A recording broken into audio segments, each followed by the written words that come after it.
Récemment, j'ai fait une publication sur Facebook où je faisais comme ça la promotion de mon livre Devenez millionnaire avec l'immobilier. C'est un livre que toutes les personnes de la diaspora doivent avoir qui veulent investir dans l'immobilier parce que dans ce livre, je te partage comme ça toutes les astuces, toutes les informations que j'aurais aussi aimé avoir il y a quelques années avant de commencer à investir dans l'immobilier. Lorsque j'ai donc fait cette publication sur Facebook, il y a une personne qui m'a posé la question de savoir de 1, Madel, est-ce que tu es déjà millionnaire? Et de 2, Madel, est-ce que tu es devenu millionnaire avec l'immobilier?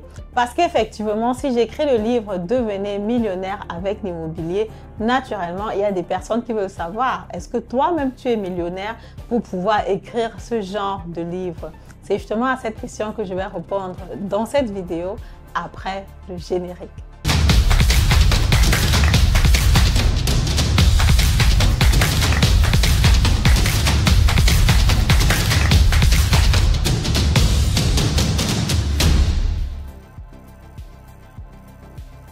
Alors, salut à toi, si tu ne me connais pas encore, mon nom c'est Madel Ntedem, je suis investisseur immobilier, entrepreneur dans le domaine de l'immobilier, auteur du livre Devenez millionnaire avec l'immobilier. Si tu n'as pas encore pris la copie de ce livre, je t'invite tout simplement à me contacter. Les informations sont en bas de la description, je t'envoie comme ça une copie dédicacée. Voilà, ce que je te propose aussi concrètement, à part le livre, c'est déjà la première consultation qui est gratuite des biens immobiliers. Si tu veux que je mette ma casquette d'agent immobilier pour te présenter les biens immobiliers que je propose actuellement. Actuellement, je suis sur les villes de Berlin, dans le Essen et aussi dans la zone de Stuttgart où je suis en train de vouloir travailler avec des vendeurs qui sont prêts à vendre le bien immobilier. Si tu veux les détails, tu me contactes tout simplement. Les informations sont en barre de description. Je propose aussi un financement sur l'achat du bien immobilier. Donc, si tu veux te faire financer, tu ne sais pas très bien à quelle banque toquer. Actuellement, les financements sont assez difficiles en fin d'année. Ça, il faut le dire, rien à voir avec la facilité qu'il y avait l'année passée. Je pense aussi que c'est dû au fait que voilà, il y a des changements stratégiques, géopolitiques, ce qui fait que même des banques prennent vraiment le temps avant de donner des réponses pour les finalisations des contrats.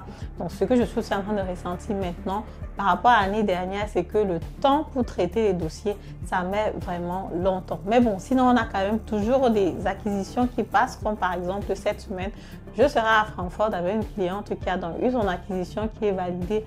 Bref, c'est au cas par cas. Contacte-moi tout simplement si tu veux en parler. Et aussi, il y a la formation en ligne Investir en immobilier comme un pro que tu peux prendre. Ça peut être aussi un bon cadeau de Noël pour toi, pour ton partenaire. C'est à toi de voir. Si tu as des besoins, je suis disponible. Rentrons dans la thématique du jour. Il y a donc 2 questions. La première question, c'est de savoir, Madel, est-ce que tu es millionnaire? Et la deuxième question, c'est de savoir, est-ce que tu es devenu millionnaire grâce à l'immobilier? Pour répondre à la première question qui est déjà de savoir, Madel, est-ce que tu es millionnaire? Avant d'avoir la peine de définir, c'est quoi être millionnaire?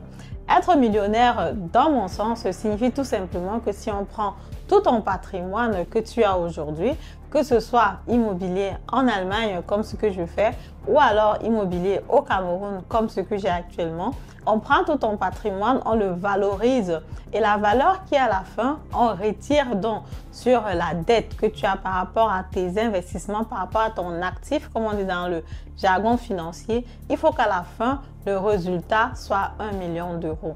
Est-ce que c'est le cas? Moi, par exemple, je dirais tout simplement oui, parce qu'effectivement, si tu prends tous mes actifs et que tu additionnes et que tu retires par rapport au financement que j'ai en Allemagne, naturellement, les biens immobiliers ne sont pas encore complètement payés, donc il y a encore une dette à la banque qui est restante. Donc, si je vends le bien immobilier et que je rembourse les dettes, si je vends tout le patrimoine que j'ai aujourd'hui, il y a des fortes chances que je sois légèrement au-dessus d'1 million d'euros. Et c'est en ce moment-là que tu dis, en mon sens, que tu es millionnaire. Il y a des personnes qui peuvent aller plus loin et de dire que, ok, être millionnaire pour elles, ça signifie que tu es 1 million d'euros sur ton compte. Parce qu'effectivement, j'ai discuté encore avec ma fille récemment qui m'a dit, maman, qu'est-ce que ça signifie être millionnaire? Est-ce que ça signifie que tu as 1 million d'euros dans ton compte? Dans mon cas, la réponse c'est non, parce qu'effectivement, 1 million d'euros dans ton compte, ça n'a normalement pas économiquement pas de sens parce qu'effectivement, ça fait que voilà, l'argent dort sur ton compte, quoi. Pourquoi est-ce que tu vas laisser 1 million d'euros sur ton compte? Si tu as la possibilité d'avoir des montants à 6 chiffres sur ton compte, c'est déjà OK.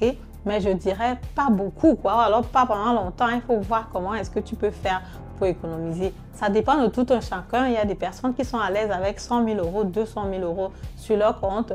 Et tout ce qui vient en surplus, c'est pour les investissements. Il y a d'autres qui ont 30, 50 000 euros et qui disent que bon, tout ce qui vient en dessus, voilà, j'investis ou alors je dépense. Donc, ça dépend vraiment de tout un chacun. Donc déjà, lorsqu'on a défini donc par rapport au million, comment est-ce que tu fais pour définir si tu es millionnaire ou pas, je vais donc te dire que voilà, dans mon cas, je pense que si je prends tous mes actifs, quand je les valorise et que je revends, j'ai la possibilité comme ça d'atteindre le million d'euros. De l'autre côté, il faut regarder, OK, la question c'est de savoir est-ce que tu es devenu millionnaire grâce à l'immobilier? Effectivement, je pense qu'il n'y a que l'immobilier qui m'a permis d'être millionnaire ou alors qui m'a permis de faire un bond important. C'est vrai qu'il y a des personnes qui peuvent investir dans d'autres domaines d'activité et ça marche aussi. Mais dans mon cas, on va dire éventuellement que j'ai investi dans une période où les prix du bien immobilier augmentaient rapidement, les taux d'intérêt étaient bas. J'ai pu faire plusieurs acquisitions immobilières qui ont pris en valeur sur le temps. Et quand je regarde ces biens immobiliers-là et que je me dis, OK, on a une prise en valeur qui est vraiment assez importante là-dessus, qui est même plus importante que la prise en valeur dont je vous parle généralement quand je fais les calculs. Parce que quand je fais les calculs, je préfère être plutôt conservative. Donc, avec cette prise en valeur-là, j'ai la possibilité donc de dire que ce n'est que grâce à l'immobilier que je peux dire aujourd'hui que j'ai pu me faire de l'argent en fait. Parce que sinon, voilà, je ne vois pas comment ça aurait pu être autrement. C'est vrai qu'il y a l'investissement que j'ai fait au pays qui est plus en fonds propres, mais aujourd'hui qui a aussi une grande valeur et qui peut te ramener le cash directement parce que quand tu investis justement au pays, tu vas en fonds propres et puis bon, le cash te revient directement, quoi, ce qui est assez intéressant. Donc, lorsque tu achètes un bien immobilier ici en Allemagne, moi je dis tu peux viser par exemple une plus-value de 100 000 euros sur le bien immobilier après 10 ans. Maintenant, si tu veux être millionnaire, c'est pas compliqué. Il suffit tout simplement que tu puisses acheter 10 biens immobiliers pour pouvoir atteindre le million d'euros en plus-value. Maintenant, si tu atteins cette plus-value-là, que tu sois seul, tu es en couple, vous pouvez encore faire plus. Il y a d'autres stratégies, il y a des avantages fiscaux que tu peux profiter et qui peuvent te faire aller encore un peu plus loin, quoi. Donc maintenant, c'est à chacun de voir. Si tu veux diversifier, tu peux dire, OK, je fais un peu de l'immobilier, je fais un peu la bourse, je fais peut-être des business au pays. C'est à chacun de voir ce qui le correspond mieux. Moi, c'est beaucoup plus l'immobilier et je trouve que je trouve mon compte dans le domaine de l'immobilier. Si toi aussi, tu veux par exemple atteindre, avoisiner le patrimoine de millionnaires en Allemagne, tu peux me contacter. Les informations sont en bas de description. Même ceux qui achètent de biens immobiliers résidentiels, il y a plusieurs qui achètent de résidentiel à, je sais pas moi, 200, 300 000 euros. Après 5 ans, 6 ans, 7 ans, le bien a pris en valeur de 300, 400 000 euros. C'est la même chose si tu prends un bien immobilier locatif. Avec le temps, ça prend de la valeur et tu profites comme ça des avantages fiscaux.